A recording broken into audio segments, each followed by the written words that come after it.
Welcome to Scotland. We are back in the beautiful Highlands, but this time we're not doing a traditional free-ranging Highland stalking experience. We're doing something which might be a little bit controversial.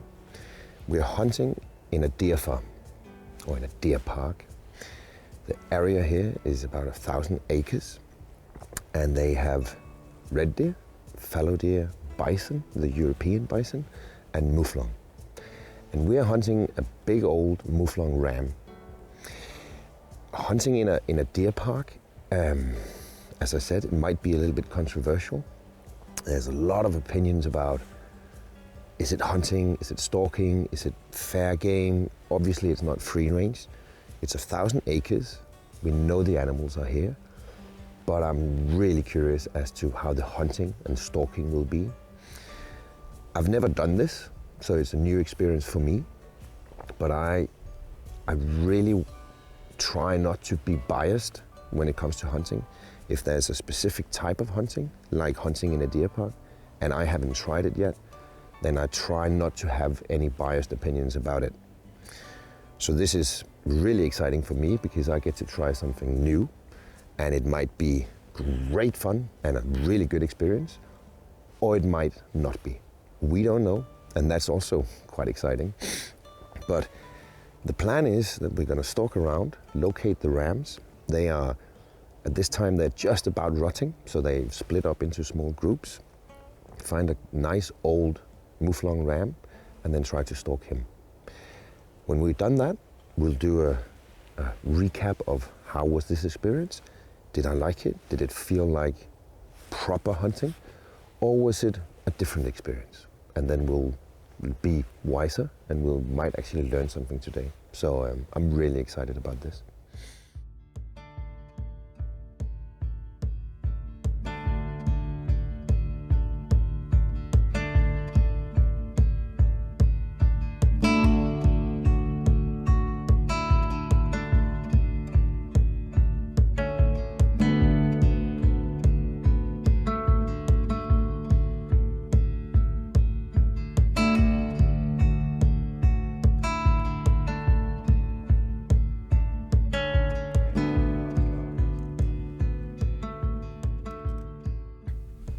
So we've gone to the very top of this huge deer farm to talk a little bit about the different terrain.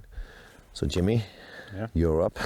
Tell me something about the layout. Yeah, we have roughly 1,000 acres, divided into 3 main sort of areas. Hill, where we are now, which is heather moorland, up to about 2,000 feet behind us. Down below we've got roughly 1/3 forestry, which was commercial originally. Okay.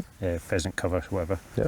Which was, since we don't do pheasants, so it's then taking the fences down so the deer can get in, and all the animals can get in there in rough weather. Yeah. There's also rough grazing, and there's also grazing which was cultivated at one time. Okay. Like previous people used to take hay and silage off that. Yeah. So we just leave it for the deer now, like all the animals.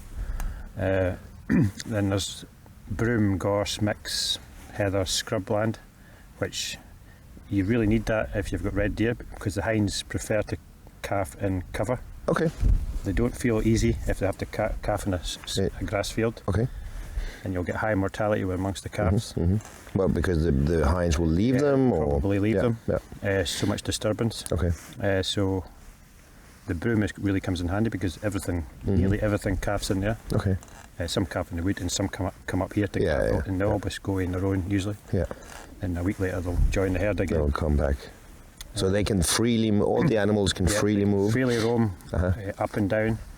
In the winter time when there's really deep snow up here, like you can get 3, 4, 5 feet of snow, and it can drift even deeper. Yeah.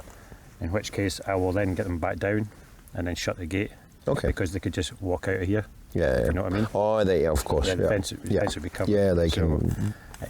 And we would never get up here to feed them, so I'd bring them down, and then everything's kept down there for the winter. But I imagine at summertime they would want to come up here. The summer, the hinds especially, come up here. If it's a really hot day, they'll come up and lie on the tops of all these the tops of these knolls. Yeah. It keeps the flies off them. Yeah, of course. Because the flies just torment them. It's silly. But the stags, being greedier, shall we say, for food, stay down in the low ground. Really? Yeah, they don't come up here. The only time they come up here is when the rut starts. Yeah, okay. Yeah, because the hinds are here. Yeah, the hinds are here. Yeah. The hinds will draw the stags up. Yeah. The stags won't bring the hinds up. No. It'll be the other way around. So that's roughly the divide. And there's we put in quite a few ponds to let them wallow, because deer have to get in the mud holes. Yeah. So all the animals in the park, fenced off, but will merge together, and they don't tend to bother each other. No. They do their own thing. Yeah. Just like what originally 100 years ago, and Yeah, of course they lived side by side once. Side by side before, Yeah. Interesting. And the Muflon, they also like to come up likewise, here? Likewise, the females they use hardly ever come up here. Okay. I don't know why, but they stay down below. But during the summer months, all the rams come up here, and they'll go right to the top, and they'll spend the whole summer up there. Okay. Just in a bachelor group. Yeah. And as it's end of September comes, you see them peeling down one by one. And the oldest ones will be the last down. Yeah, of course. And again, they go where the females are, not the other way around. See the female, yeah. It's so great as a guest here it's so different.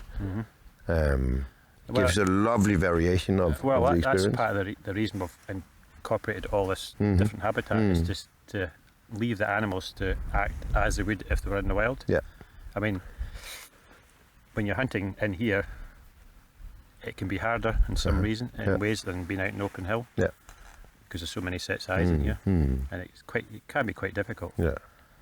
People, laugh at me sometimes saying it's really easy, but let them try it. It's not always the case. No. Not always. No. Yeah. Great. Quite challenging. I think it's because there's such a diversity of habitat here that makes it like that. Yeah. The deer get disturbed and they're straight into a wood. Yeah. And then you can't get them. You've got to pull out and come back tomorrow again. Yeah. They know they're safe in there. Yeah, exactly. Yeah, and if you try to go after them, they'll just run to the next one, or run out the next wood and so on, and you end up chasing them around all day. Yeah. Right. Great. Thank you. Yeah. So let's go look for that ram. Yeah. Oh, he'll be here somewhere. Yeah.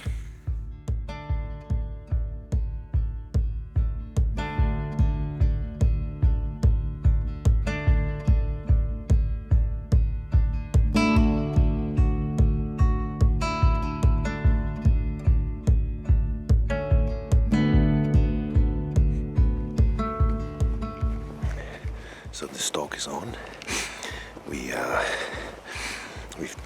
been driving around the park for a little while, just glassing, and we've seen a lot of red deer, fallow deer, and the bison.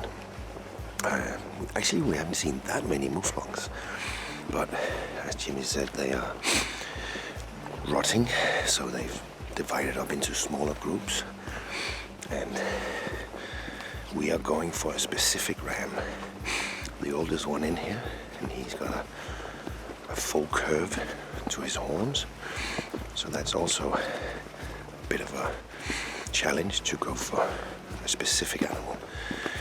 So there might be a lot of animals, but if you're looking for that one trophy animal in 1,000 acres, it might take a while, but we're stalking and it's good.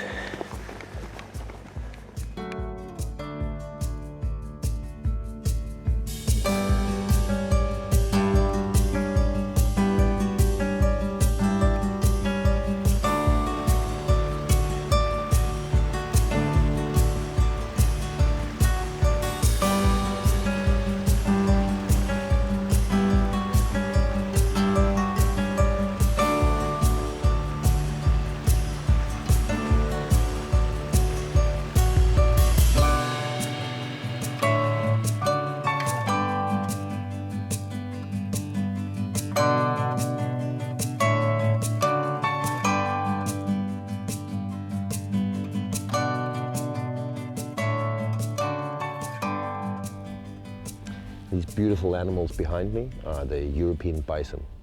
In this park they have 17 of them, and they come mainly from zoos, where the surplus animals are being shipped to wherever there's room for them. Historically speaking, the bison was almost hunted to extinction, mainly from poaching and then the need for meat during World War I and World War II. Just before World War II and during World War II, they got a lot of help from someone you wouldn't suspect perhaps, but the second in charge of the Nazis, Goering, actually, he was a keen hunter and he was really worried that the bison was being just shot. So he made a national park in Poland and was a great effort, he did a great effort to protect them, and because of that, we still have European bison living freely in Europe. It might be the first example of conservation through hunting and with the hunter's interest in having animals. And sadly, I just heard that the Polish government are aiming to ban the trophy hunting for buffalo or bison. And I'm not sure where that leaves the bison, because if there's no economical or private interest in them, then they're just gonna disappear. They'll probably be poached. So from these guys, they're quite safe, but the free roaming ones, I'm not so sure.